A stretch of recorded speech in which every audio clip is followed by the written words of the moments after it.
नमस्कार, मैं धनंजय कुमार, द नागरिक में आपका स्वागत है।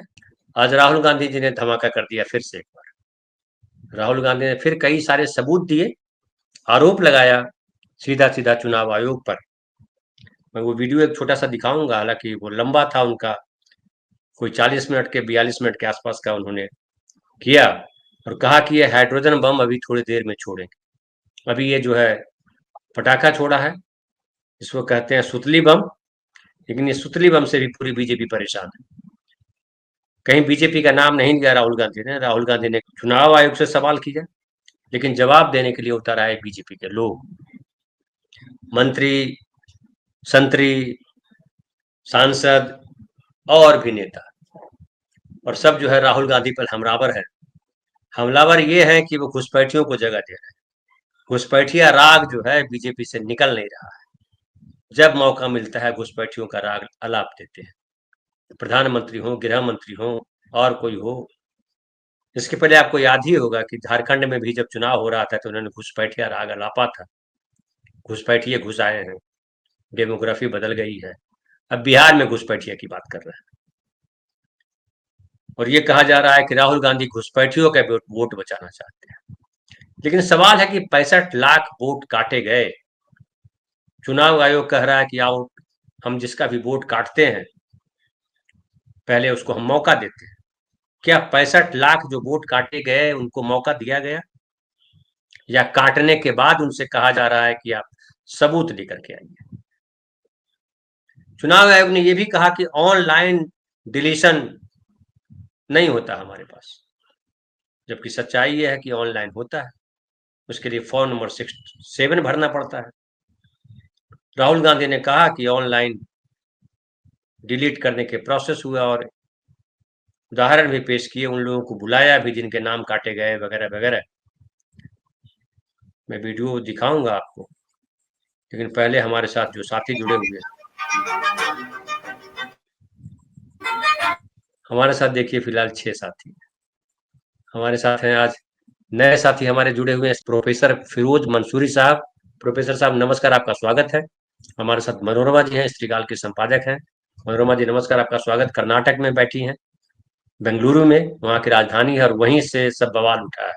वो चाहे महादेवपुरा हो या अभी जो नई चर्चा है वो भी तो बहुत महत्वपूर्ण है, जब हम जानेंगे मनोरमा जी से। विनय भाई नमस्कार, आपका स्वागत है। और विनय भाई दक्षिण भारत में है, पौंडीचेरी में, उनको भी बहुत सारा पता होगा दक्षिण भारत में क्या चल रहा है। हमारे साथ सुनील शुक्ल जी है। सुनील जी नमस्कार, आपका स्वागत है। इलाहाबाद में है, प्रयागराज में है, वरिष्ठ पत्रकार हैं और लंबे समय से इन राजनीतिक नैरेटिव को, राजनीतिक चालबाजियों को समझते हैं। हमारे साथ स्त्रीकाल के संपादक संजीव चंदन भाई है। संजीव भाई नमस्कार, आपका स्वागत है। और हमारे साथ है प्रफुल्ल भाई। प्रफुल्ल भाई नमस्कार, आपका स्वागत। प्रफुल्ल भाई वरिष्ठ राजनीतिक विश्लेषक हैं, चिंतक हैं। और आप तमाम साथी जो हमारे साथ जुड़े हुए हैं नंबर में, जो कमेंट बॉक्स में है, आप सबको नमस्कार, आप सबका स्वागत। सुनील जी, सबसे पहले मैं आप ही के पास आता हूँ, लेकिन आपके पास आने से पहले मैं एक वीडियो दिखा देता हूँ राहुल गांधी का, थोड़ा समा बंध जाए। राहुल गांधी क्या कह रहे हैं हल्का सा, हालांकि हमने लाइव दिखाया था, लेकिन फिर भी देखिए क्या कह रहे हैं Rahul Gandhi. This gentleman apparently deleted 12 voters in 14 minutes. He filled 12 deletion forms in 14 minutes. I'd like you to meet him. He's here. Babita Chaudhary is one of the votes that he is supposed to have deleted. This is the gentleman इनका vote delete किया जा रहा था, ये कर रहे थे, इनसे आप पूछिए। ನನ್ನ ಹೆಸರು ಸೂರ್ಯಕಾಂತ್ ಗೋವಿನ. ನಾನು ಸರ್ಸಂಬ ಗ್ರಾಮದಲ್ಲಿ ನನಗೆ ನಾಲೆಜ್ ಇಲ್ಲದೆ ನನ್ನ ಹೆಸರು ಮೇಲೆ 9 ಜನರ ಲಿಸ್ಟನ್ನು ಡಿಲೀಟ್ ಮಾಡಿದ್ದಾರೆ. ಅದು ಯಾಕಂತ ಇವರು ನನಗೆ ಬಂದು ಕೇಳಿದರು, ನಮ್ಮ ಹೆಸರು ನೀವು ಯಾಕೆ ಡಿಲೀಟ್ ಮಾಡಿದ್ರಿ ಅಂತ. ಅದಕ್ಕೆ ನಾನು ನಮ್ಮ ಸಾಹೇಬ್ರಿಗೆ ಹೇಳಿದೆ, ನಾನು ಡಿಲೀಟ್ ಯಾರಿಗೂ ಮಾಡಿಲ್ಲ, ಅಪ್ಲಿಕೇಶನ್ ಕೊಟ್ಟಿಲ್ಲ, ಆದರೂ ಡಿಲೀಟ್ ಆಗ್ಯದ, ಅದು ನೋಡ್ರಿ ಅಂತ. ಹಾಗಾಗಿ ತಹಶೀಲ್ದಾರ್ಗೆ ಹೋಗಿ ಕಂಪ್ಲೇಂಟ್ ಕೊಟ್ವಿ. ಮತ್ತು ಕಮಿಷ್ನರ್ ಇದು ನಮ್ಮ ಜಿಲ್ಲಾ ಎಲೆಕ್ಷನ್ ಒಂದು ಇದಕ್ಕೆ ಕಂಪ್ಲೇಂಟ್ ಕೊಟ್ವಿ. ನನ್ನ ಹೆಸರು ಮೇಲೆ 12 ಜನರದು डिलीट ಮಾಡಿದ್ದು निज इರ್ತದೆ. थोड़ा ट्रांसलेट कर लीजिए। मेरे नाम पे 12 लोगों का नाम डिलीट किया गया है, हालांकि मुझे मालूम नहीं। मैं कभी किसी को मैसेज भेजा भी नहीं, मैं बुलाया भी नहीं। ये बबीता आके पूछने से पता चला कि मैंने मेरे फ़ोन से ऐसा मैसेज, लेकिन असल में मैंने किसी को भी मैसेज नहीं किया। सुनील जी, क्या देख पा रहे हैं? धन्यवाद धनंजय जी। ये राहुल गांधी के जो आरोप हैं वो सामान्य नहीं है। इसको इस बिना पे नहीं खारिज किया जा सकता कि अगर राहुल गांधी के आरोपों में दम है, तर्क है, साक्ष्य है तो न्यायालय जाए। इस देश में अगर कोई आंदोलन खड़े हुए हैं, कितने भी आंदोलन खड़े हुए हैं, तो आप कहा जा सकता था कि साहब वो न्यायालय चले जाइए। जयप्रकाश जी ने इतना बड़ा आंदोलन खड़ा कर दिया, तो अगर भ्रष्टाचार था, सब कुछ था, तो न्यायालय उनको न्यायालय चला जाना चाहिए था। ये कोई तर्क नहीं होता। राहुल गांधी ने बड़े साफ सुथरे तरीके से अपनी बात कही है, तर्कों के साथ बात कही है। वह कितने साक्ष्य सम्मत है मैं इस पर टिप्पणी नहीं कर सकता कि मैं इसका जानकार नहीं हूं, लेकिन जो बातें उन्होंने कही है वैसा होता नहीं है ये भी नहीं कहा जा सकता। साइबर क्राइम की जितनी घटनाएं हैं, जो सज्जन कह रहे हैं कि साहब मेरे नंबर का उपयोग हुआ लेकिन मैंने नहीं किया, ये संभव है। कई बार हमारे आपके नंबर का दुरुपयोग हो जाता है और आपको पता नहीं चलता। ये साइबर क्राइम के लोग ऐसे ही इस तरह का काम करते हैं। संगठित अपराध है ये, कोई ऐसा नहीं कि इक्का दुक्का आदमी कर रहा हो। और यह बात तो इलेक्शन कमीशन ने स्वीकार किया है। जो ये बात निर्वाचन आयोग ने आज भी इस बात को कहा अपने खंडन में, जब वो कह रही है कि इनके बात, राहुल गांधी के बात निराधार है, कि 2023 में लोगों के नाम हटाने, इसी विधानसभा क्षेत्र की बात है, आलंद कही, कि 2023 में कई हजार लोगों के नाम हटाने के ऑनलाइन आवेदन प्राप्त हुए थे। उनकी जांच की गई तो उसमें 21 या 22 सही पाए गए, बाकी कई हजार बोगस पाए गए और उसके बाकायदे FIR कराई गई है। ये निर्वाचन आयोग कह रहा है। तो राहुल गांधी जो आरोप लगा रहे हैं वो तो गलत आरोप नहीं है। जब 2023 में निर्वाचन आयोग ने ही FIR करवाई थी और इस बारे में SP कुलवर्गी को एक पत्र भी लिखा था, SP कुलवर्गी ने पत्र लिखा था निर्वाचन आयोग को और निर्वाचन आयोग ने SP कुलवर्गी को उसका जवाब भी दिया था।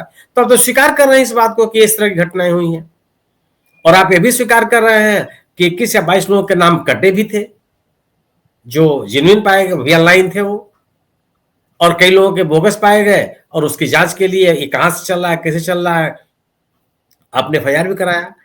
2 साल हो गए, 2 साल में क्या निर्वाचन आयोग को इस बात की सुध नहीं लेनी थी कि जो निर्वाचन मतदाता सूची में लोगों के नाम जोड़ने, घटाने, उनका नाम बाहर कर देने की जो प्रक्रिया चल रही है बिना उसकी जानकारी के, अगर निर्वाचन आयोग का कहना है, तो कौन लोग हैं जो इस तरह का सिंडिकेट चला रहे हैं और कहां से संचालित किया जा रहा है? ये सामान्य बात तो नहीं हो गई।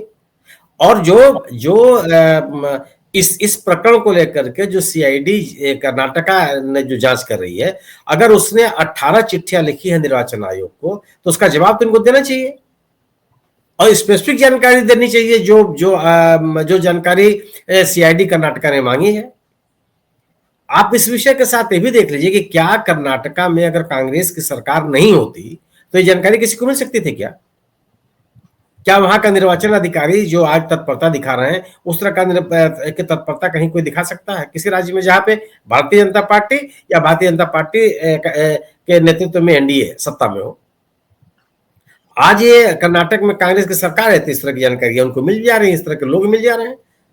आज जो जिससे उस व्यक्ति ने कहा कि साहब हमने तो किसी का नहीं किया, एक महिला की कही कि हमारे नाम पर कई लोगों के नाम काटने के लिए आवेदन पत्र भेज दिए गए थे। यह केवल मतदाता सूची को प्रभावित करने का आरोप नहीं है, पूरी तरह से चुनाव प्रक्रिया को प्रभावित करने का आरोप है और राहुल गांधी के आरोपों को गंभीरता से लिया जाना चाहिए। अब तक 2000 आज तक तो निर्वाचन आयोग ने नहीं कहा था कि 2023 में कोई इस तरह के आरोप लगे थे जिससे मुकदमा दर्ज किया गया था। अगर आप चुनाव की प्रक्रिया को इस संगठित तरीके से प्रभावित करने की कोशिश की जा रही है तो क्यों की जा रही है, कौन लोग हैं वो? और आज जो निर्वाचन आयोग कह रहा है कि किसी का नाम ऑनलाइन डिलीट नहीं किया जा सकता। 65 लाख लोगों का नाम तो आप बिहार में डिलीट करके बैठे हुए हैं जिसको आप स्वीकार करते हैं, और 2 करोड़ लोगों का नाम डिलीट करने की बात कही थी मुख्य निर्वाचन अधिकारी ने, मुख्य निर्वाचन आयुक्त ने। बिहार में सैकड़ों लोग निकल करके आए हैं और ये कहे हैं कि उन्होंने कोई आवेदन पत्र नहीं भरा और उनके पास मैसेज आया है निर्वाचन आयोग की ओर से, निर्वाचन अधिकारी की ओर से। ये कैसे हो गया? कहीं ना कहीं कोई ना कोई तो ये बात चल रही है ना। और आप याद कीजिए कि 2018 में इन्होंने यह सरकार के सत्ता में आने के बाद पूरे के पूरे चुनाव की प्रक्रिया को केंद्रित करने की कोशिश की गई, एक डेटाबेस बना दिया गया। इसी सरकार ने निर्वाचन आयुक्तों के निर्वाचन आयुक्तों की नियुक्ति को लेकर के जो पारदर्शिता होनी चाहिए थी उसको प्रभावित करने की कोशिश की। इसी सरकार ने यह नियम बनाए कि अगर अपने कार्यकाल के दौरान निर्वाचन आयुक्तों ने जो निर्णय लिया है उनके खिलाफ उनके जीवन पर्यंत कोई मुकदमा दर्ज, आपराधिक मुकदमा नहीं दर्ज किया जा सकता। ये जो तमाम तरह की व्यवस्थाएं की गई, यह एक पारदर्शी चुनाव कराने के लक्षण तो नहीं है, संदेह पैदा करने के लक्षण है ये। और अगर आप एक स्वतंत्र निष्पक्ष निर्वाचन आयोग नहीं चाहते हैं तो क्यों नहीं चाहते? अगर आप एक तटस्थ अंपायर नहीं चाहते हैं तो क्यों नहीं चाहते हैं? अगर आपको ऐसा अंपायर चाहिए जो आपकी तरफ से, आपकी टीम की तरफ से खेलता हुआ नजर आए, तो फिर इसका ये बेईमानी तो नहीं है कि यूं ही आप इस तरह की कल्पना कर रहे हैं और इस तरह के निर्वाचन आयुक्तों की नियुक्ति कराना चाहते हैं आप। तो राहुल गांधी के आरोप बहुत ही स्पेसिफिक हैं और उन आरोपों की जांच निर्वाचन आयोग को देनी, ये मात्र कर देने से कि नहीं यह बेईमानी है, तथ्यहीन है और सत्य से परे है, इससे कैंसिल हो जाएगा।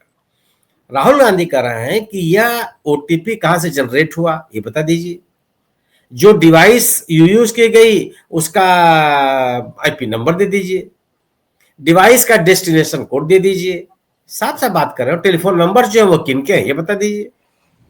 और यह चारों की चारों जानकारियां निर्वाचन आयोग दे सकता है, क्योंकि जो डेटा सेंटर है वो निर्वाचन आयोग के नियंत्रण में है, सर्वर निर्वाचन आयोग के नियंत्रण में है। तो आप इन सवालों को केवल हवा में तो नहीं उड़ा सकते ना।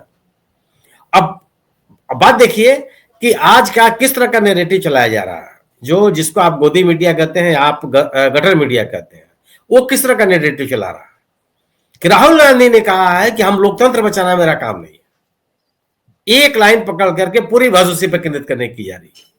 राहुल गांधी ने जो आरोप लगाए वो कितने बेमाने हैं, बेमानी हैं, कितने तथ्य संगत है, नहीं है, लोकतंत्र के हित में है, नहीं है, चुनाव प्रक्रिया के हित में है, नहीं है, इस पर कोई बात नहीं हो रही।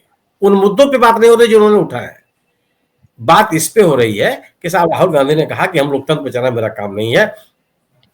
आप जो पढ़े हुए हैं कि प्रत्येक नागरिक की जिम्मेदारी है, आपकी गलत जानकारी है। राहुल गांधी ने आज ये कह दिया। राहुल गांधी ने की पूरी बात को सुना दीजिए ना, आप उन्होंने कहा क्या? मैं वो सुन रहा था, जब राहुल गांधी ने ये लाइन बोली तो हमने कहा कि पूरा मीडिया ये लेके चलेगा, लेकिन उसके बाद डिफाइन किया है, खाली हाँ। उसके पहले भी बोला है राहुल गांधी, वही मैं कहा है संवैधानिक संस्थाएं हैं, उनकी जिम्मेदारी है कि संविधान को बचाया जाए। तो जिम्मेदारी कौन है? कोई व्यक्ति नहीं ले रहा है। जो चुनाव आयोग है, जो न्यायपालिका है, जो सदन है, जो राष्ट्रपति है, उसकी क्या भूमिका है? संविधान में सबके लिखे हुए है ना कि किसका क्या काम है। तो संविधान बचे, ये हमारी जिम्मेदारी नहीं है, ये जिम्मेदारी संवैधानिक संस्थाओं पे जो बैठे हुए हैं उनकी जिम्मेदारी है। राहुल गांधी ने गलत कुछ नहीं बोला है, लेकिन वो बोला जब हमारी जिम्मेदारी नहीं है, हम लोकतंत्र हम नहीं बचाएंगे, सब बचाएंगे, ये कहा है। गलत क्या कहा? कुछ भी गलती नहीं है। वही कर रहा हूं, लेकिन वही एक वाक्य लेकर के बहस चल रही है। जिस किसी को मीडिया को आप देख लीजिए, बहस चल रही है। मूर्खों की भीड़ है, उसमें क्या करिएगा? मूर्खों को आग लगा दिया, आग लग गई तो वही होगा। यही है, वो बने चीजों को विषयांतर करने की कोशिश है। आज अनुराग ठाकुर आए, उन्होंने क्या कहा? नहीं, अगर राहुल गांधी की ही जिम्मेदारी है तो आप दे दो, चुनाव आयोग को खत्म कर दो, संसद को खत्म कर दो, न्यायपालिका खत्म कर दो, राहुल गांधी को पकड़ा दो कि भैया आप संविधान बचाओ। लेकिन उन्हें उसी में उन्होंने भी कहा कि लोकतंत्र को बचाने की जिम्मेदारी इस देश के युवाओं पर है, वह लोकतंत्र को बचाएंगे। जो उनको एक राजनीतिक बात कहनी थी, उन्होंने पर बहुत सलीके से इस बात को कहा। और ये विषय अभी नहीं है, विषय केवल यह है कि जो आरोप राहुल गांधी ने लगाए हैं उन आरोपों के बारे में निर्वाचन आयोग को क्या करना है। भारतीय जनता पार्टी जो निर्वाचन आयोग ने जो इस तरह का जो बहुत ही बचकाना बयान दिया और अपने बयान में ही राहुल गांधी के आरोपों का समर्थन करती हुई मैं नजर आई। वापस आऊंगा सुनील जी, मैं आपके पास वापस आता हूँ, लेकिन मैं आता हूँ पहले मनोरमा जी आपसे, देखते हैं वहां मैं सवाल से पहले बस ऐड कर दूं कि आज राहुल गांधी ने ट्वीट भी किया है जिस पर हंगामा हो रहा है कि देश के युवा छात्र जेनजी का जो उन्होंने उल्लेख कर दिया है, तो उसके बाद से आग लग गई है कि जेनजी जो है नेपाल जैसी स्थितियां राहुल गांधी लाने का आह्वान कर रहे हैं, ऐसा कह रहे हैं, मतलब उनके ट्वीट के बाद से, क्योंकि चुनाव आयोग के ट्वीट को रीट्वीट करते हुए उन्होंने ये लिखा है। ठीक है। अरे मनोरमा जी, राहुल गांधी जब आज प्रेस कॉन्फ्रेंस कर रहे थे, हाँ, तो उनके अपने यूट्यूब चैनल पर हाँ, एक समय 65,000 लोग लाइव देख रहे थे। बिल्कुल 65,000, ये सामान्य नहीं है। सुनील जी, प्रोग्राम खत्म होते ही कुल 8 करोड़ 8 लाख लोगों ने देख लिया था। अब बताइए, नहीं मतलब वही सोचिए, तो ये वही 65,000 लोग अगर लाइव देख रहे हैं तो 8 लाख लोगों को देखने में कितना समय लगेगा? 8 करोड़ देश में किस तरह की बेचैनी? 8 करोड़ सर, 8 करोड़ किस तरह की बेचैनी? आप इन चीजों से खारिज कर देंगे क्या? खैर, हम ये जो आगाह करने की स्थिति, उससे बचने की जरूरत है। सुनील जी, मैं आता हूँ जी। आज थोड़ा सा हम ज्यादा बात करना चाह रहे हैं, इसलिए छोटा छोटा लेंगे। मनोरमा जी, आप कर्नाटक में हैं, बेंगलुरु में है, राजधानी में। सीआईडी ने 18 बार जो है पत्र लिखे, एक बार भी जवाब नहीं दिया। क्या चुनाव आयोग को जवाब नहीं देना चाहिए था? जी, राहुल गांधी ने बहुत स्पष्ट तौर पे, और ये देखिए कि जो 2019 का चुनाव था उस वक्त भाजपा के उम्मीदवार वहां से जीते थे, और जीत का जो अंतर था वो 1,500 के नहीं, 800 या 1000 के करीब में ही था। और अभी जो 2023 में हुआ है तो कांग्रेस के उम्मीदवार जीते हैं और जीत हार का अंतर 10,000 के करीब में है वोट का। तब जबकि राहुल गांधी ने ये कहा है कि 6,000 से थोड़ा ज्यादा जो है वोट डिलीट किए गए, और वो सारे उनके वोट हैं जो दलित वंचित, जो कांग्रेस के पारंपरिक रूप से रहे हैं। तो ये इन सब चीजों पे नजर जाने की जहां तक बात है, ये 2023 के बाद से इस पर जो है शिकायतें की गई हैं सीआईडी के द्वारा भी, या जो पुलिस है उनके द्वारा जो है इस पर नजर पड़ी है और इसको जो है शिकायत के रूप में दर्ज किया गया और 18 बार चिट्ठी लिखी गई। राहुल गांधी एक और इम्पोर्टेंट बात कह रहे हैं, वो ये कह रहे हैं कि जो राज्य चुनाव आयोग है वो इसको, इन गड़बड़ियों को ले रहा था संज्ञान में, और जो केंद्रीय चुनाव आयोग है उसने काम नहीं किया है, जबकि कर्नाटक का चुनाव आयोग जो है वो इस पर अपना काम कर रहा था और उन्होंने भी चिट्ठियां लिखी है। तो ये भी एक बहुत महत्वपूर्ण बात है इस पूरे मामले में कि कर्नाटक के राज्य चुनाव आयोग ने इन मामलों का संज्ञान भी लिया 2023 के बाद से, और चिट्ठियां भी लिखी है, और उनको रोका गया है केंद्रीय चुनाव आयोग की तरफ से, और उनको डेटा और सपोर्ट और ये तमाम चीजें नहीं दी गई हैं। तो मुख्य बात यही है कि कर्नाटक में कांग्रेस की सरकार है, इसकी वजह से वो काम कर पाए हैं और ये तमाम चीजें जो है उसको सामने लेकर आए। 10 साल से वो बात कर रहे हैं, 10 साल से पीछे जो है इस तरह की अनियमितता बड़े पैमाने पर, देखिए प्रक्रियागत अनियमितता जो है वो तो है, वो हम फुल एक्यूरेसी की बात नहीं कर सकते हैं, और जब भी आप एक टाइम लिमिट है, उस टाइम लिमिट के बाद फिर कुछ लोग मर सकते हैं, कुछ लोग जो है 18 साल के हो सकते हैं, तो नहीं उनको जोड़ा जाना संभव है। तो कुछ भारत में करोड़ों में आबादी है, तो कुछ लाख लोग हमेशा इधर से उधर हो जाएंगे वोट के लिए, तो ये एक स्वाभाविक सी बात है। तो फुल एक्यूरेसी या पूर्ण एक्यूरेसी की बात नहीं हम कर सकते हैं, लेकिन फिर भी एक मानक होता है ना, एक वो होता है जो अब तक वो चल रहा था, लोगों ने कभी ऐसा नहीं, ठीक है बूथ कैप्चरिंग की बात थी, हमने एक पूरा दौर देखा, नलिनी सिंह का पूरा हम कवरेज देखते थे, कैसे बिहार में चुनाव हुआ नहीं कि पूरा बूथ चोरी का वो हो जाता था, बूथ छापा जाता था, तो वो भी एक दौर था।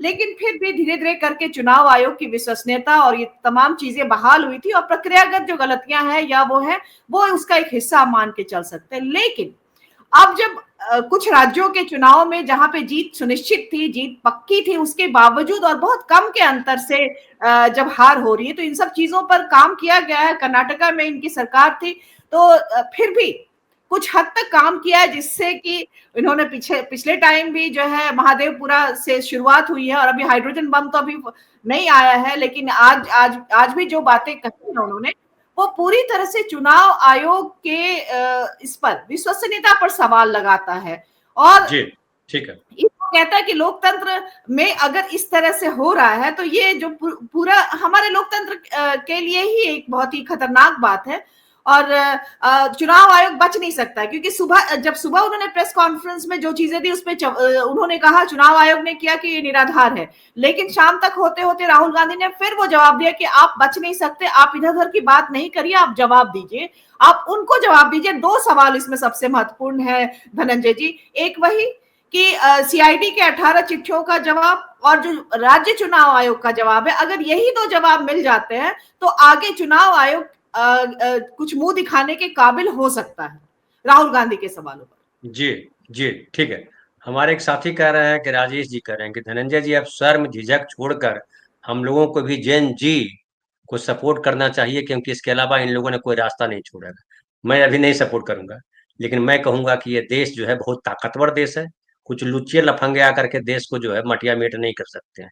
कोई हो, इधर का हो कि उधर का हो या किधर का हो, जितना झूठ बोलो, झूठ बोलने से कुछ नहीं होता है। फाइनली झूठ बोलने वाला का मुंह काला हो जाता है। ये देश हमेशा सच के रास्ते चला है, इसलिए सत्य हरिश्चंद्र की कहानी है या गांधी की कहानी है। गांधी की कहानी पूरी दुनिया में देखिए। लेकिन सवाल सबसे गहरा ये है, जो मनोरमा जी ने बहुत बढ़िया आपने पूरा एक्सप्लेन कर दिया सच क्या है, लेकिन एक सच ये भी है कि ये जो प्रतीक भाई कह रहे हैं, ये प्रतीक पटेल जो है यंग लड़का है बिहार का, बड़ा अच्छा रेगुलर जो है वो लिखते हैं ट्विटर पर, बहुत ज़हीन बात लिखते हैं। देखिए सवाल किया है कि आप चुनाव आयोग के खिलाफ बोलते हैं, जवाब देने बीजेपी आती है। आप अडानी के खिलाफ बोलते हैं, जवाब देने बीजेपी आती है। आप ईडी सीबीआई आईटी के खिलाफ बोलते हैं, जवाब देने बीजेपी आती है। आप मीडिया के खिलाफ बोलते हैं, जवाब देने बीजेपी आती है। आखिर इन लोगों का बीजेपी से क्या रिश्ता है? और ये रिश्ता हम जानना चाहते हैं। फिरोज भाई, आप तो प्रोफेसर हैं, ये रिश्ता क्या कहलाता है? क्यों बार बार बीजेपी आ जाती है कहने डिफेंड करने के लिए? अरे चुनाव आयोग को कर देना यार, चुनाव आयोग गड़बड़ कर रहा है तो उससे बीजेपी को भी नुकसान है। ईडी सीबीआई गलत काम कर रही है तो आप बीच में क्यों आ जाते हो? क्या वजह मानते हैं आप इसकी? बिल्कुल ये जो जो पटेल जी कह रहे हैं, ये इस तरह का सवाल उठा रहे हैं, वो बिल्कुल एक प्रकार का ये सवाल सिर्फ पटेल जी का नहीं है, बल्कि बिहार के 13.5 करोड़ पॉपुलेशन बहुत ही तेजी से और देश स्तर पर ये सवाल जा रहा है कि किसी भी सवाल का जवाब आखिर दिल्ली के हेडक्वार्टर से क्यों आना शुरू होता है। ये तो है। लेकिन मैं विषय पर आऊंगा कि जो आज राहुल गांधी जी ने जो जिस विषय को लेके देश और दुनिया से संबंध रख बताया और पूरे दुनिया को बताया है कि बिहार में और देश में क्या हो रहा है, तो मैं इतना जानता हूं कि चुनाव आयोग की जो अपनी एक निष्ठा थी, एक चुनाव आयोग के बारे में जो जनता का एक भरोसा था, या चुनाव आयोग के बारे में जो हमारे देश की जनता जिस विश्वास और आशा और उम्मीद के साथ ये मानती थी कि कुछ भी हो जाएगा, चुनाव आयोग किसी के पक्ष में खड़ा नहीं होगा। तो एक बात तो हुआ है राहुल जी की यात्रा से, और राहुल गांधी जी जिस तरह से लगातार इस सवाल को उठा रहे हैं, बिहार के 14 करोड़ पॉपुलेशन को तो इसमें संदेह तो अब हो गया कि नहीं, कुछ तो गड़बड़ है भाई, कुछ तो गड़बड़ है। और गड़बड़ इसलिए भी समझ में आता है कि जब हम अभी बीच में एसआईआर का देख रहे थे, तो हम लगातार देख रहे थे कि बीएलओ तो वो आया ही नहीं मोहल्ले में, उनका फॉर्म ही नहीं भरा गया, और कई जगह तो था कि फॉर्म हुआ ही नहीं, और लास्ट आवर में क्या किया उन्होंने, अपने स्तर से अंगूठा ही लगा दिया, और जो पढ़े लिखे शिक्षित थे, जो डॉक्टरेट थे, जो मास्टर डिग्री थे, जो स्नातक थे, आपाधापी में चूंकि प्रेशर इतना ऊपर से था कि नहीं, किसी भी सूरत में जो है आप उसको फॉर्म को भरो, फिलअप करो। वो बेचारा अपना मोबाइल से जो है किसी तरह जो है उसको जो है डाउनलोड करता था, किसी तरह करता था, और उसको आपाधापी में बीएलओ से गलती ये लोग क्या करवा लिए हैं कि सबका अंगूठा लगा दिए, वो 5 उंगली का अंगूठा लग गया। वो जन वितरण प्रणाली में पहले चलता था ना कि सबका अंगूठा लगा लो और राशन निकाल लो, तो वो प्रक्रिया में बीएलओ से बहुत बड़ा जो है एक तरह से बहुत बड़ी गलती करवा लिए। और जब फिर सवाल आया कि आपने कितने 65 लाख को आप 65 लाख संदेह के घेरे में आया, तो अब उसी बीएलओ पर दबाव है कि नहीं, आप तुम अलग नहीं करो, आप जिसको तुमने किया है उसको फिर से डाउनलोड करो, उसका सबसे कागज मांगो। अब जब वो आदमी जाके वो जा रहा है गांव में और लोगों से पूछ रहा है कि भाई अपना कागज दीजिए, तो पता चलता है कि वो दस्तखत करता था, वहां पर अंगूठा लगा हुआ है, अब तो कहीं का नहीं रहा। तो ये जो अंदर खेल है, जो राहुल जी लगातार उजागर कर रहे हैं, कर्नाटक का उदाहरण दे रहे हैं और सीआईडी का मामला है, ठीक है, मैं बिहार पे ला रहा हूं कि बिहार में तो हम लोग के सामने ये चीज हो रहा था। हम लोग लगातार पूछ रहे थे कि भाई तुम्हारा बीएलओ कहाँ है, तो बीएलओ ब्लॉक में बैठा हुआ था। बीएलओ को डीसीएलआर, एसडीओ, वीडियो अपने पास बैठाया हुआ था कि नहीं कहीं जाने की जरूरत नहीं है, यहीं बैठे रहो, यहीं बैठो, सब फॉर्म को यहीं फिलअप करो। तो अब बताइए कि जब बैठे बैठे सब फॉर्म फिलअप हो गया और दस्तखत वाले को अंगूठा लगवा दिया, अंगूठा वाले को दस्तखत कर दिया, तो अब तो उल्टा हुआ।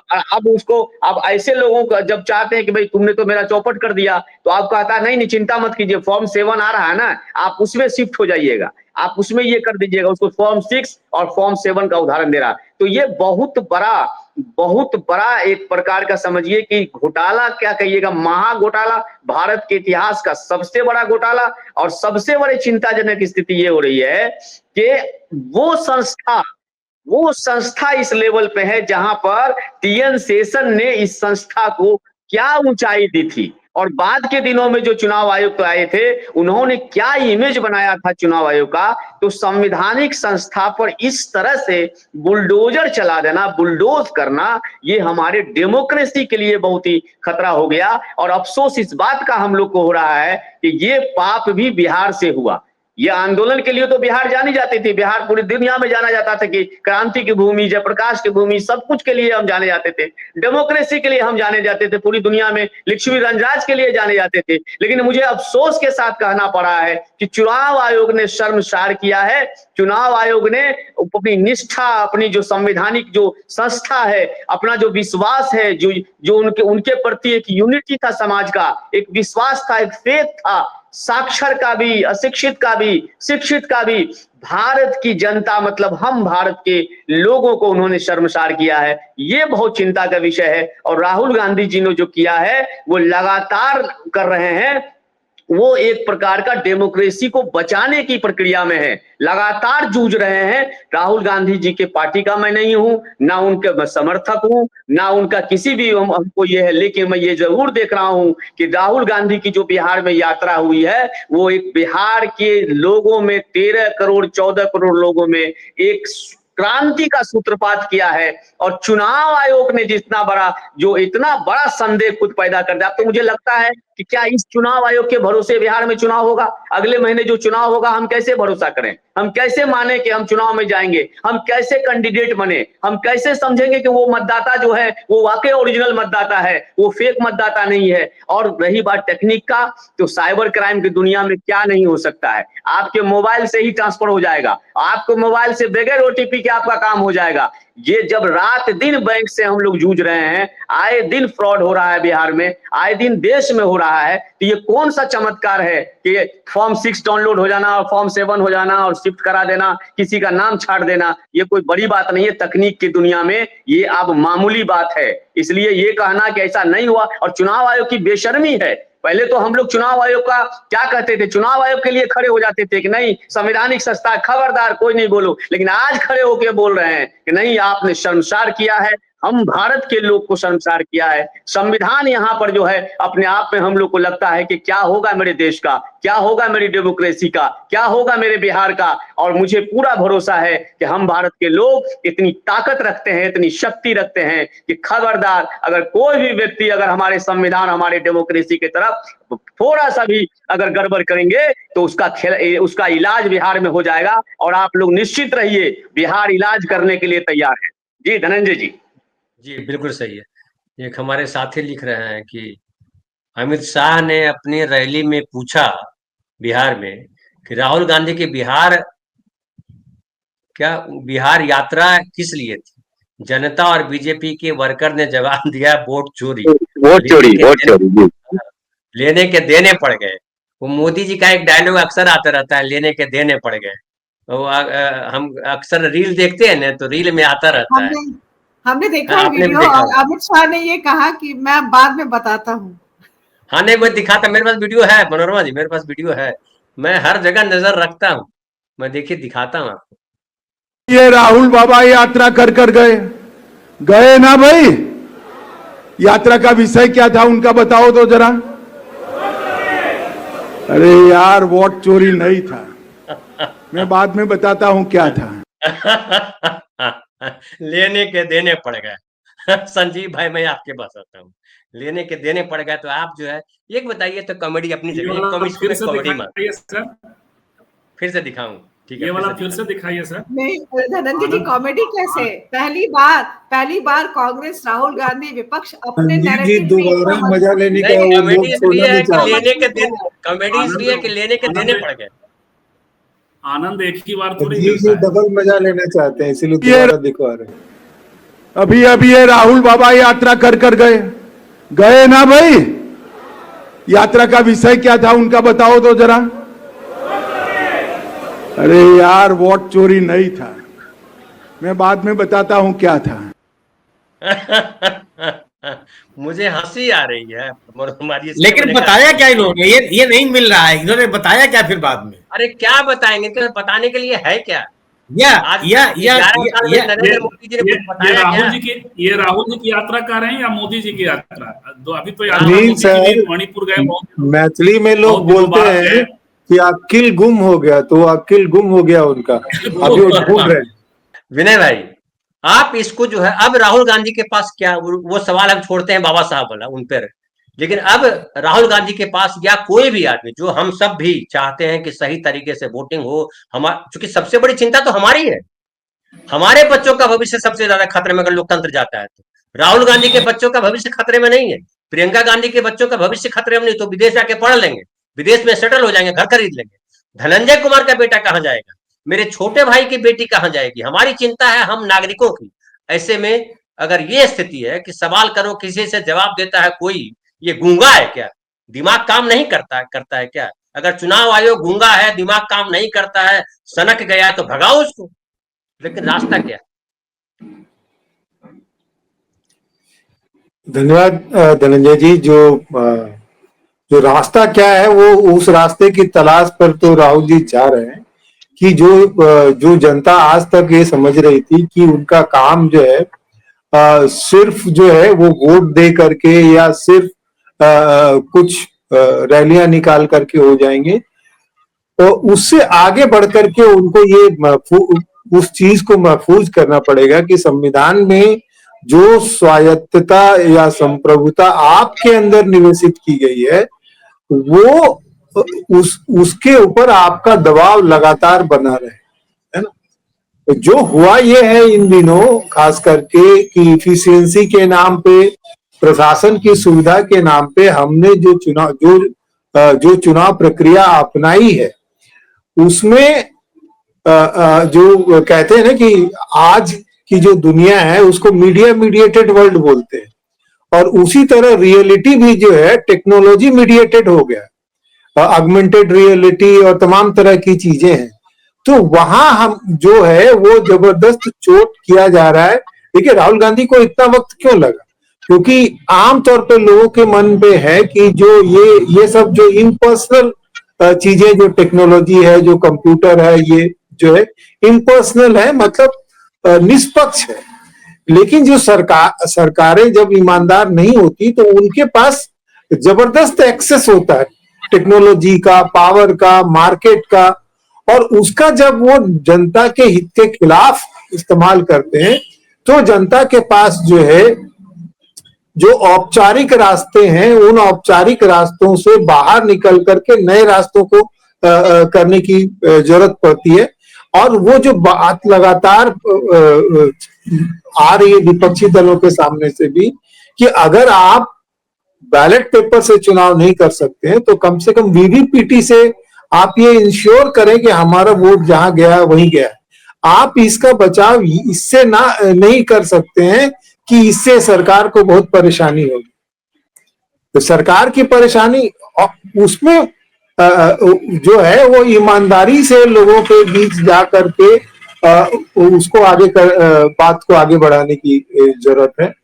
और सही मायने में जो है वो जैसे पहले बात हो रही थी, फिरोज जी ने कहा कि मतलब जैसे नए तथ्य आते हैं, नए आंकड़े आते हैं, उन आंकड़ों के आलोक में जो है वो समाज नया बन जाता है, क्योंकि उसके पास नए तथ्य और नए वास्तविकता सामने होती है और उस हिसाब से सामाजिक जो ताकतों का जो वितरण होता है वो उससे प्रभावित होता है। तो ये जो लगातार जो राहुल गांधी ने जो टेक्नोलॉजी का जो हेर फेर है और उसके जरिए जो चीजें वो की गई है उसका पर्दाफाश उन्होंने किया है, तो वही रास्ता है। और जो अगर संवैधानिक संस्थाएं आपकी बात नहीं मान रही है और तकनीकी जवाब लोगों को दिया जा रहा है, तो जनता को तो निश्चित तौर पे अंत में हार करके सड़कों पर ही आना पड़ेगा। ये बात अलग है कि हम में से कोई भी जो है हिंसा की वकालत नहीं करता, लेकिन सड़कों पर आकर के इसका प्रतिकार तो जरूर करना पड़ेगा लोग। ये बतलाइए कि संविधान को लेकर के जो आज इतने सारे चर्चे हैं, इतनी सारी बातें हैं, और राहुल गांधी ने कहा कि संविधान को बचाने की जिम्मेदारी मेरी नहीं है। संविधान को बचाने की जिम्मेदारी या लोकतंत्र को बचाने की जिम्मेदारी दरअसल जो संवैधानिक संस्थाएं हैं उनकी है। उसमें एलओपी भी है उसमें, लेकिन सबसे बड़ी जिम्मेदारी है उसमें चुनाव आयोग की, बड़ी जिम्मेदारी है उसमें राष्ट्रपति की, बड़ी जिम्मेदारी है उसमें न्यायपालिका की, बड़ी जिम्मेदारी है उसमें संसद की। अगर जिस तरह की स्थिति आज है, बाबा साहब होते तो क्या रास्ता निकालते कि कोई सारे संवैधानिक संस्थान जो है वो संविधान को कहीं दूसरी जगह ढकेल देने में लगे हुए, बल्कि आज तो सत्ता में वही लोग हैं जिन्होंने संविधान का विरोध किया था, जिन्होंने तिरंगा का विरोध किया था। आज जो झूठ मूठ करके घर घर तिरंगा लेके घूम रहे हैं, लेकिन तिरंगा दिखाने के लिए असल तो भगवा रखे हुए कि तिरंगा हटा करके भगवा लगा दिया। तो ऐसे लोगों के बीच अगर घिर जाते बाबा साहब, तो बाबा साहब क्या रास्ता अख्तियार करते? देखिए धनंजय जी, ये सारी कल्पनाएं हम लोग अपने चुनाव, ये जो आपने सवाल किया, तो संविधान सभा के लोगों के पास बहुत सारी कल्पनाएं पहले से थी, बहुत सारी चीजें वो अपने समय में फेस कर रहे थे। इसलिए सबसे झंझावाती दौर था वो, उतना झंझावाती दौर अभी नहीं आया है जो उस वक्त का था, रिपीट नहीं हुआ है। कई तरह के थे, चुनाव आयोग की ताकतों और उसके सीमाओं पे या उसको अलग स्वायत्तता पे, इस पर भी काफी कुछ डिबेट वहाँ हुआ था। ये जो राहुल जी उठा रहे हैं वो, और वैसे में निश्चित तौर पे एक व्यवस्था दे दिया संविधान सभा ने या बाबा साहब ने, और वो कि आप लोकतंत्र के जो अलग अलग ढांचे हैं उन सब की अपनी अपनी भूमिकाएं हैं और वो उसको करना चाहिए। राहुल जी ने जो सवाल उठाया उसमें आर बाकी इफ नो बट चाहे जो कर ले चुनाव आयोग, एक बात तो स्पष्ट है जिसको उसने स्वीकार भी किया कि रिगिंग की कोशिश की गई, अटेम्प्ट किया गया, और अटेम्प्ट करने के बाद डिलीशन का जो अटेम्प्ट हुआ उसके बाद खुद चुनाव आयोग ने, सरकार उस वक्त बीजेपी की ही थी, कांग्रेस की सरकार नहीं थी, मार्च में ये शुरुआत होती है, राज्य में वो था, मुंबई की सरकार थी, तो उस वक्त आपने इसको इनिशिएट किया और बाद में उसको लगभग बंद कर दिया अगस्त तक जाते जाते। तो अब सवाल है कि कल्पना करिए कि डिलीट नहीं कर पाया वो शख्स, लेकिन अटेम्प्ट तो किया। आप संसद की सॉवरेनिटी पे, ये अटेम्प्ट क्या था? ये तो चुनाव आयोग के सॉवरेनिटी पे अटेम्प्ट हुआ ना, उसके इलेक्टोरल रोल पे अटेम्प्ट हुआ। राहुल जी तो आपको असिस्ट कर रहे हैं, राहुल जी आप पे अटैक तो कर नहीं रहे। अटेम्प्ट ऐसा तो है नहीं जो उसने किया, जिसने भी किया, संस्था ने किया, व्यक्ति ने किया, जिसने भी किया। तो चुनाव आयोग का काम था कि जब सीआईडी इसको कर रही है तो इसको अंतिम अंजाम तक पहुंचाना और जो भी है उसको बुक करना, उसको सजा दिलवाना, ये काम था। ये आप नहीं कर रहे हैं तो डाउट हो जाता है, और डाउट हो जाता है कि फिर आप, तो ये जो है इस समय सबसे जो बेसिक प्रश्न है वो संवैधानिक संस्थाओं पे खड़ा है। राहुल जी जो लगातार और तथ्यों के साथ यदि वो सामने आ रहे हैं तो जवाब देना बनता है। हम सुबह भी ये सवाल हमने किया था और कुछ साथियों ने जवाब देने की कोशिश की थी, हालांकि हम होमवर्क फिर नहीं कर पाए, और भी लोग यदि जानते हो, तकनीकी एक्सपर्ट हों, कि क्या ओटीपी वगैरह की व्यवस्था दिए बिना स्टेट की एजेंसी इस रिगिंग के सरगना तक, मोगेम्बो कौन है उस तक पहुंच सकती हैं क्या? कहने का मतलब है अब स्टेट पावर पे कांग्रेस काबिज है, तो वैसे में अब चुनाव आयोग से मांग क्या है? चुनाव आयोग से मांग है कि ये कहां से जनरेट हो रहा था, ओटीपी कहां गया, क्योंकि हैक है, मोबाइल हैक है, ये जिनका वो सामने आए और लेकर के आए। एक दो विषय है ना, कोशिश की गई। संजीव जी बस अभी जो खबरें हैं आपकी बात से आई है, तो एक इजरायली ग्रुप है 30+ हैकर्स, उसका नाम आ रहा है, और जो है आगे देखते हैं क्या इसमें बहुत जानकारी और चाहिए, लेकिन नाम आ रहा है और चाहिए। और शायद राहुल जी यदि कह रहे हैं कि अभी और हाइड्रोजन बम शायद हो सकता है वही हो, वो संस्था सामने आ जाए, जिसने वो लोग सामने आ जाए जिन्होंने किया। चलिए मैं बहादुरी दे देता हूं चुनाव आयोग को, उसके मैंने ये कर देता हूं, उसके इस पे क्या फेस वैल्यू पे लेता हूं कि आपने उसको रोक दिया। यदि हो गया होता तो इसका अर्थ है कि जितने भी कई जगहों पे अटेम्प्ट हो गया था, ये परमानेंट लोकतंत्र हाईजैक हो गया था। तो अब आप सिर्फ राहुल जी की बात को खारिज करके और इस तरीके से मजाक में उड़ा करके, या दूसरे लोग जो बात कर रहे हैं, आप अपनी जिम्मेवारी से मुक्त नहीं हो सकते, बल्कि आपकी जिम्मेवारी भी फिक्स करनी पड़ेगी।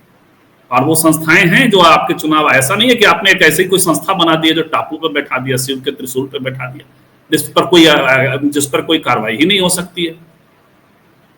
सारी कार्रवाइयों की व्यवस्था एक बात। दूसरी बात जो जेनजी वाली बात है, आलू चिप्स में तब्दील हो जाए, आलू तो आलू रहेगा ना सर।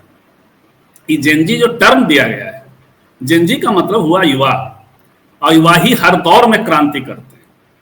हम आप तो 3-5 सोचने लगते हैं, 40 के बाद जो है वो, हालांकि जॉर्ज बर्नार्ड शॉ ने मजाक में कहा था कि 40 के पहले जो मार्क्सवादी नहीं है वो, और बाद में रहा तो वो, दोनों पे उनकी टिप्पणी है। तो बाद वाले हम लोग हो जाते हैं कि हम लोग अपने तरीके से कई इफ नो बट। लेकिन जेनजी, तो ये जेनजी टर्म अभी मिला है। जयप्रकाश नारायण का आंदोलन हो या कोई भी आंदोलन, क्रांतिकारी आंदोलन होता है और युवाओं से संवाद इसी फॉर्म में होता है। अब ये भाजपा वाले लोग जेनजी और ये तमाम चीजों को ये अलग कर दें, लेकिन ये युवाओं से राहुल गांधी एक तो संवाद कर रहे हैं, उससे बात कर रहे हैं, एक बात है। दूसरी बात कि राहुल जी कम से कम एक परसेप्शन के लेवल पे जो एक गेन करना चाहते रहे हैं पॉलिटिक्स में, वो उनको हासिल हो रहा है। लेकिन बीजेपी का घुसपैठिया वाला जो परसेप्शन है, देखिए दोनों खेल है, और वो बिहार में होगा, बिहार में वो आजमाया जा रहा है, वोट चोरी के नारे लग रहे हैं। और दूसरी तरफ ये घुसपैठिया झारखंड में बुरी तरह फ्लॉप हुआ। अब इनके पास ये भी परसेप्शन का ही खेल खेल रहे हैं। लेकिन ये लोग ज्यादा समझ रहे हैं, जो तेजस्वी यादव पूछ रहे हैं कि भाई आप कहां से आ गए। कन्हैया कुमार का एक देख रहा था मैं, उसने कहा कि ब्लूटूथ से डाउनलोड होकर आ गए क्या। सीमाएं आपकी हैं, तो ये आपका लोग जानते समझते हैं। और ये तो मुझे लगता है कि इस बार एज पर राहुल गांधी हैं। असर वसर की बात अलग है, उस पर हम ज्यादा टिप्पणी नहीं करेंगे, नहीं तो फिर गाली दे देंगे लोग, तो वो दूसरी बात है। लेकिन फिलहाल उन्होंने जो सवाल उठाया, कोई गाली नहीं देगा, सच बोले में कौन गाली देगा। हम उसको छोड़ेंगे, हम भी गाली आएंगे। देखिए अब ये सवाल भी महत्वपूर्ण उठा रहे हैं, और दूसरा कि एज पर भी उस पैठिया वगैरह नहीं चलने वाला।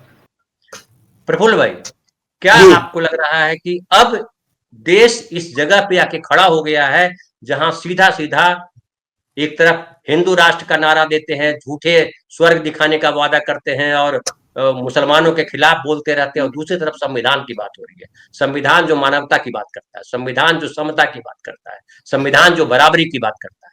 बड़ा क्लियर है, संविधान चाहिए, एक तरफ संविधान वाले लोग हैं, एक तरफ संविधान नहीं चाहने वाले लोग। क्या इस देश के लोगों को संविधान चाहिए या नहीं चाहिए, क्या लगता है? नहीं, नमस्कार और सभी को नमस्कार। अब सवाल ये है कि पहले तो यही बताएं आपसे कि मौसा मौसी की बहुत चर्चा हो रही है, ये मौसेरों का लोकतंत्र है। हाँ, अब सही है। तो इस बात को पकड़िए। घुसपैठिया कौन है, बहुत चर्चा होती है। इतना राष्ट्रीय स्वयंसेवक संघ और भारतीय से कई लोग नहीं समझ पाएंगे, हम मुहावरा दोहरा देते हैं, मौसेरों का मतलब चोर चोर मौसेरे भाई, प्रफुल्ल सर कहना चाह रहे हैं कई बार जी।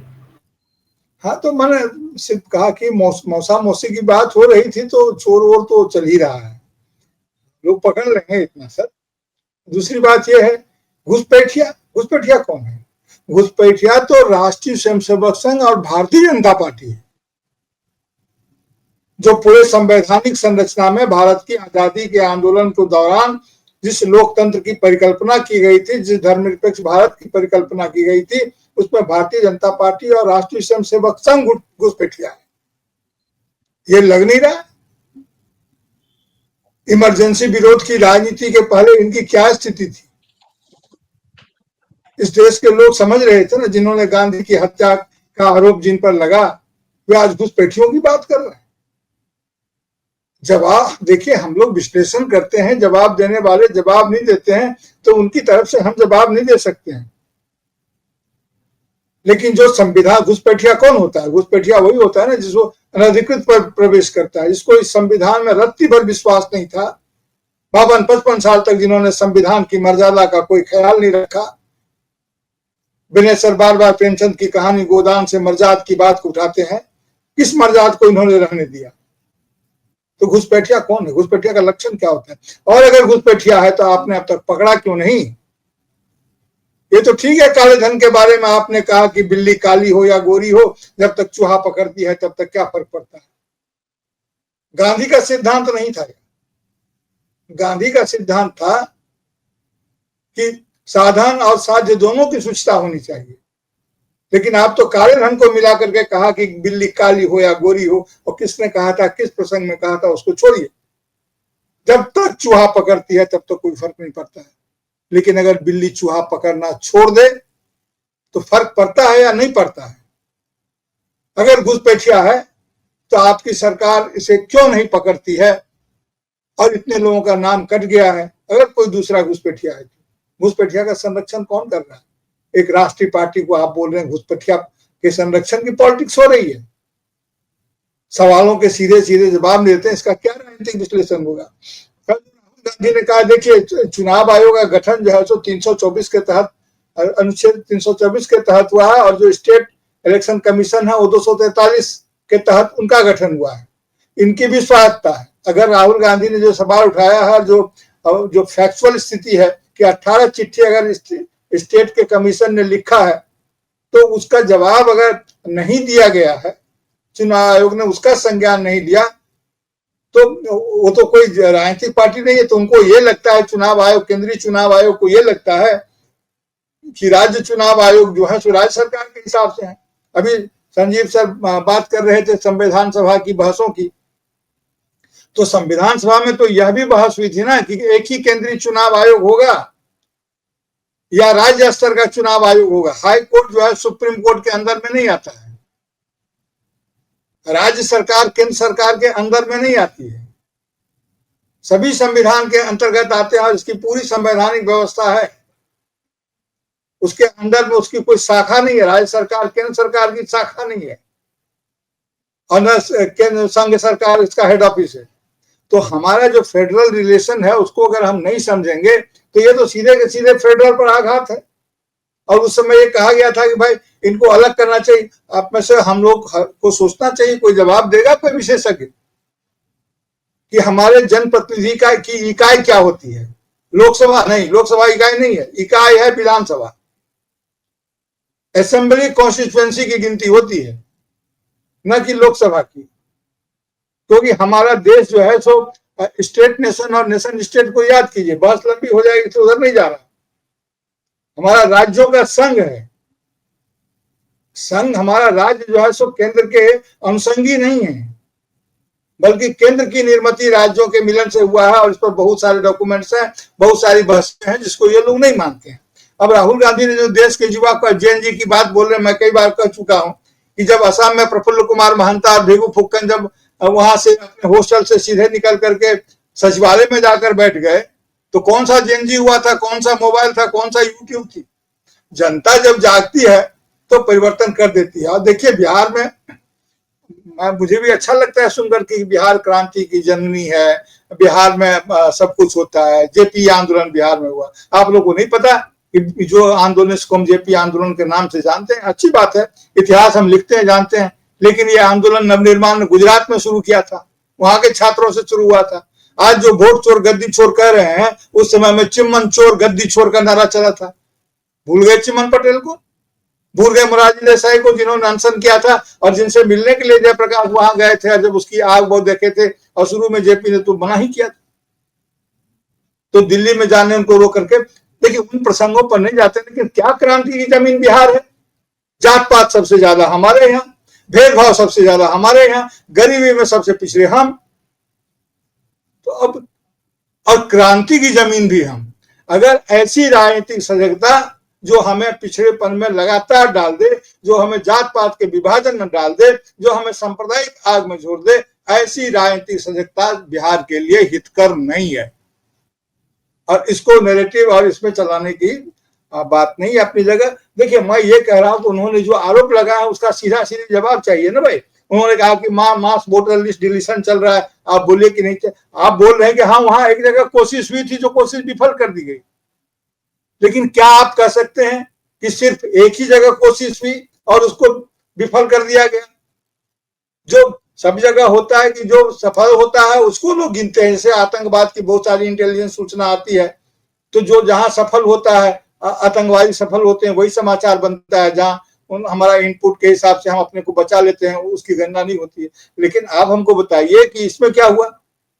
जहां सफल नहीं हुआ उसको हम दिखा रहे हैं कि यहाँ पर जो है सो जो इसको हैक कर रहे थे वे सफल नहीं हुए, और कहां सफल हुए इसका कुछ नहीं। ये कैसे मान लिया जाए कि एक ही जगह इन्होंने कोशिश की थी और आप कह रहे हैं कि जहां आपने पकड़ लिया वहीं जो है सो ये हुआ था?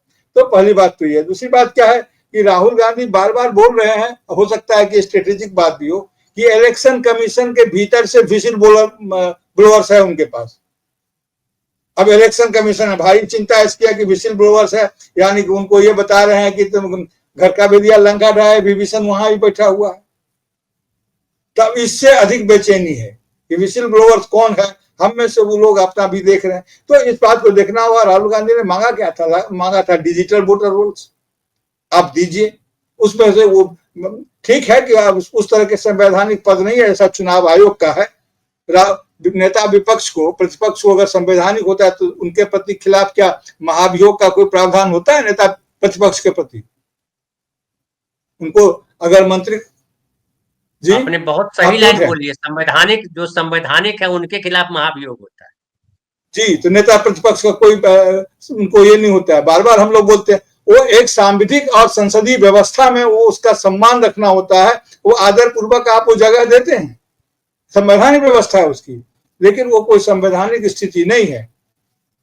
उनकी भूमिका सरकार में न हो करके सदन में है। और आपने रखा है, हमारे संवैधानिक प्रावधान और परंपरा है कि पब्लिक अकाउंट कमेटी में वो स्वतः होते हैं, उनको सारे खर्च का हिसाब किताब मानने की उनको छूट रहती है और उनके पास फाइल मंगा सकते हैं वो, ताकि संसद सही ढंग से चले। लेकिन जिस सरकार को संसद चलानी ही नहीं हो वो क्या करे? वो कौन सा सम्मान दे? मुझे नहीं मालूम कि पब्लिक अकाउंट कमेटी के मेंबर के हिसाब से इन्होंने क्या क्या हिसाब किताब मांगा, कि कहाँ क्या खर्चा हुआ है, नहीं हुआ है, आदि आदि। तो इसलिए एसवाई कुरैशी साहब ने कहा कि जो राहुल गांधी आरोप लगा रहे हैं उसकी जांच होनी चाहिए। अपमानजनक भाषा में उसका जवाब देने से कोई फायदा नहीं है। लेकिन लगातार आप अपमानजनक भाषा में जवाब दे रहे हैं, जैसे राहुल गांधी को ही आप घुसपैठिया मानते हैं। आपका पूरा का पूरा अप्रोच जो है नेता प्रतिपक्ष के प्रति वो घुसपैठिया का है। लगता है कुछ भी वो सवाल पूछते हैं तो आपको लगता है कि नहीं ये गलत है। देखिए चुनावी जीत हार अपनी जगह है, जनता क्या करेगी, देश जनता की। आपने ठीक ही कहा कि राहुल गांधी अगर जीत जाते हैं, कांग्रेस अगर जीत जाती है, हार जाती है, उससे हमको क्या फर्क पड़ेगा। पिछले दिनों भारत ने आजादी के बाद कम से कम मेरी संज्ञान में कम से कम 18-19 बार भारत बंद तो कांग्रेस के खिलाफ किया गया है। लेकिन तब हमें पता नहीं था कि एक समय में हमको कांग्रेस के समर्थन में आकर खड़ा हो जाना पड़ेगा। हम उस पीढ़ी के लोग हैं, हम लोग जिन्होंने कांग्रेस के विरोध की राजनीति को ही राजनीति समझा था, देश के लिए जरूरी समझा था। लेकिन आज अपने अंतिम चरण में आकर के हम लोग इस बात को मानते हैं कि हमसे गलत हुई। कि आज जितने भी राजनीतिक दल हैं, जिस लालू प्रसाद यादव का उदय कांग्रेस विरोध की राजनीति से हुआ, आज उस लालू प्रसाद यादव की राजनीति को कांग्रेस के साथ मिलकर के ही अपने आगे का रास्ता तय करने की स्थिति दिख रही है, और नहीं तो भारतीय जनता पार्टी। इसलिए मैं कह रहा हूं कि उनकी पूरी की पूरी विचारधारा को आप देखिए ना, न वो स्वतंत्रता आंदोलन में भाग लिए, न स्वतंत्रता आंदोलन को लेकर उनकी कोई अवधारणा थी। ये पूरी की पूरी चुनावी पार्टी है। पहले आम चुनाव के ठीक 2 महीना नहीं 2-4 दिन पहले इनका अखिल भारतीय जनसंघ का गठन हुआ था। इतिहास जाके देख लीजिए कि कब इन्होंने गठन किया था। इन्होंने तो राजनीतिक, इसीलिए जब ज्ञानेश कुमार जी ने कहा कि राजनीतिक पार्टियों का जन्म चुनाव आयोग के यहाँ होता है, उस पर मैंने सवाल उठाया। तो कांग्रेस का जन्म तो 1884-85 में हो गया, तमाम पार्टियों का जन्म हो गया था। उस समय में तो चुनाव आयोग पैदा भी नहीं हुआ था। तो ये हम लोग मैथिली की बात बोल रहे थे, अकिल घूम। मैथिली में और एक कहावत है, धरती पर पड़ती मेघडंबर पर छाया, अब बाप था पेट में, अब पूत गया गाया। सही है। अभी गया क्यों नहीं गए? आदरणीय प्रधानमंत्री जी पिंडदान करने गया जाते तो मेरी तरह सिर मुड़ाना पड़ता। हाँ। और अगर बिना सिर मुड़ाए पिंडदान करते तो उन पंडों को कोई टिकने नहीं देता गया में। सिर मुड़ाते ही ओले पड़ जाते, इस डर से नहीं गए कि ओले गिर ओले क्यों? ओले सोले सब पड़ते। बहरहाल मैं उधर नहीं जाता हूँ। हो सकता है उन्होंने अपना फैसला किया, अच्छा ही किया, क्योंकि आप जो कर्मकांड जब आप निभाएंगे तो परंपरा आपको पूछेगी कि आप कहाँ हैं। मैं सिर्फ ये कह रहा हूँ कि राज्य चुनावी मिशनरी को ढंग से नहीं सुना गया और न्यायालय की तरफ से ये कहा गया था कि न्यायालय विपक्ष का काम नहीं करेगा। याद है ना स्टेटमेंट कि न्यायालय विपक्ष का काम नहीं कर सकता है। तो विपक्ष भी तो न्यायालय का काम नहीं करेगा। इसलिए शक्ति का, मैं फिर दोहराऊंगा, अंतःकरण जुड़ा होता है। संविधान सभा में बाबा साहब ने शक्ति के पृथक्करण का सिद्धांत लाया था, लेकिन अस्तित्व के पृथक्करण का संविधान में कोई प्रावधान नहीं है। एक ही अस्तित्व के 3 अंग हैं, उनकी शक्तियां हैं, और अगर कुछ नहीं होगा तो महाशक्ति जो है वह जनता है और उसका अपना ये होगा और डमरू बजेगा। आज इनको नीलकंठ हो रहे हैं, आज इनको शिव प्रिय लग रहे हैं, क्योंकि राहुल गांधी हमेशा शिव की अभय मुद्रा दिखाते हैं। तो प्रतीकों की राजनीति से बात नहीं चलेगा। देखिए कि क्या होता है। निश्चित रूप से भारत एक गंभीर मोड़ पर खड़ा है, लेकिन हमारी पीढ़ी ने देख लिया, कांग्रेस विरोध की राजनीति से हमारी पीढ़ी शुरू हुई और कांग्रेस के पास उसके सहयोग से अपने आगे बढ़ने का, आगे का रास्ता तय करने की बात सोच रही है। यह इतिहास की विडंबना के रूप में इसे दर्ज किया जाना चाहिए। जी क्या है प्रफुल्ल भाई कि सबका विकल्प है लोकतंत्र में, लोक का विकल्प नहीं, उसको आप कुछ नहीं कर सकते। सर्वोपरि लोक है। तुम कितना भी घंटा बजा करके कहीं गुंबद पे बैठ जाओ, फाइनली जब गुंबद गिरेगा ना, नीचे से तोड़ने लगेंगे ना, तो धराशायी हो जाओगे, मलबे में दब जाओ। सर जी, इनको लोक पर नहीं परलोक पर विश्वास है। तो परलोक जाए, वहां पे विश्वास करें, वहां छाता लगाएं। इधर क्या कर रहे हैं? इधर तो हम लोक वाले।